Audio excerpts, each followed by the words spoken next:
ముందరున్న చిన్నదాని అందమేమో చందమామ సిగ్గు చెంది సాగిపోయే దాగిపోయే.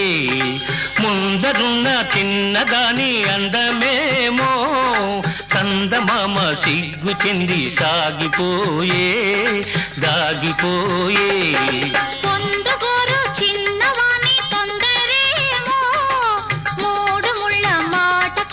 మరచిపోయే తోచదాయే.